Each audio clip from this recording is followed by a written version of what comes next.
दोस्तों, कैसे हैं आप सभी लोग। आई होप आप सभी लोग अच्छे होंगे। आज हम उत्सर्जन तंत्र के बारे में बात कर रहे हैं। तो उत्सर्जन तंत्र जो होता है, मानव शरीर में जितनी भी उपापचयी क्रियाएं होती हैं उसके फलस्वरूप जो अपशिष्ट पदार्थ होता है उसे शरीर से बाहर निकालने के लिए यह अंग पाया जाता है, उत्सर्जन तंत्र होता है। उत्सर्जन तंत्र में मुख्य रूप से कई भाग होते हैं। इसमें हमारे जो शरीर होता है इसमें कई प्रकार के उत्सर्जन अंग पाए जाते हैं, जैसे कि उत्सर्जन अंग के रूप में वृक्क होता है, फेफड़ा होता है, यकृत होता है, त्वचा होता है। किडनी के द्वारा मूत्र का, फेफड़े के द्वारा कार्बन डाइऑक्साइड का उत्सर्जन किया जाता है। उत्सर्जी पदार्थ यहाँ पर दिए गए हैं।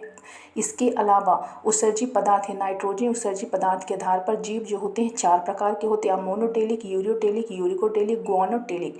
अमोनोटेलिक जो होते हैं ये मछलियों वगैरह जितने भी जलीय जंतु होते हैं वे उत्सर्जित करते हैं, क्योंकि अमोनिया विषैला पदार्थ होता है और यह जल में शीघ्रता से अपघटित हो जाता है, यानी कि इसको नष्ट करने के लिए जल की अधिक मात्रा में आवश्यकता होती है। इसलिए यह जलीय जंतुओं में अमोनोटेलिक प्रकार का उत्सर्जन तंत्र पाया जाता है।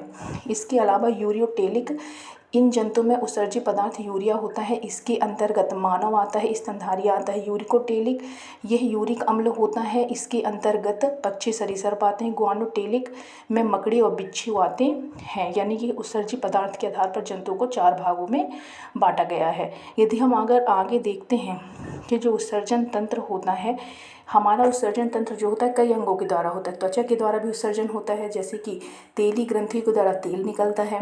श्वेत ग्रंथि या स्वीट ग्लैंड के द्वारा पसीने को शरीर से निकाल दिया जाता है। यानी जो हमारा पसीना निकलता है उसमें क्या होता है, नमक और पानी होता है। ये पेपर बहुत बार पूछा जाता है। तो त्वचा भी एक प्रकार का क्या है, उत्सर्जन अंग होता है। इसके अलावा फेफड़ा, जो फेफड़ा होता है वह भी उत्सर्जन अंग होता है। ये कार्बन डाइऑक्साइड, जल वाष्प को उत्सर्जन करता है। वृक्क उत्सर्जी अंग के रूप में मोस्टली इंपॉर्टेंट है।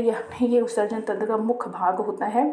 इसमें कई भाग होते हैं जो यहाँ पर दिए गए हैं, आप बहुत अच्छे से इनको पढ़ लीजिएगा।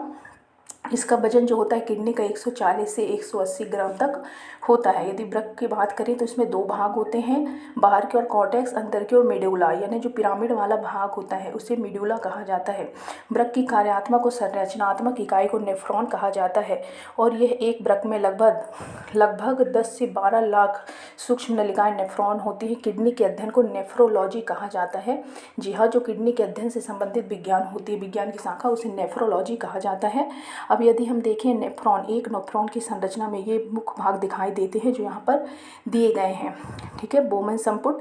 बोमेन संपुट के बाद क्या होता है, समीपस्थ नलिका, फिर हेले लूप, दूरस्थ कुंडलित नलिका और फिर होता है संग्रहण नलिका। और यह संग्रहण नलिका मूत्रवाहिनियों में खुलती है।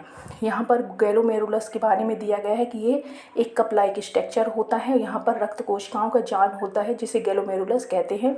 बोमेन संपुट के बाद वाला भाग जो होता है वो समीपस्थ कुंडलित नलिका कहते हैं। इसे शॉर्टकट में पीसीटी भी कहा जाता है। पीसीटी के बाद वाला भाग जो कुंडलित यू शेप का है उसे हेनेले लूप कहा जाता है। उसके बाद दूरस्थ कुंडलित नलिका होती है जिसे डीसीटी कहते हैं। दूरस्थ कुंडलित नलिका जो होता है मूत्र या मूत्राशय में बाहर निकलता है। यानी जो दूरस्थ कुंडलित नलिका होती है वे कहाँ खुलती है, संग्रहण नलिका में खुलती है।